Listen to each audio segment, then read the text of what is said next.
In this video, I'll show you how you can fix your device is missing important security and quality fixes. First step is search for CMD and right click run as an administrator. In here type sfc /scan now, press enter and let it scan your PC. You can minimize it while it's doing that. Then search for troubleshoot settings. Come in here and go to additional troubleshooters. In here we want to find the Windows update and run the troubleshooter. After that, search for view your update history. Open up this one, press uninstall updates. On Windows 11 I believe it's at the bottom, but you want to open up this one. In here you want to find the latest security update for Windows and you want to uninstall this one.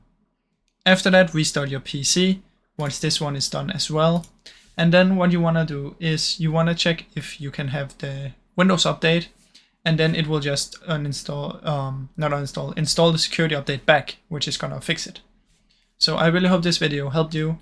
If it did, please leave a like and subscribe, as it helps me out a ton. Thank you so much for watching.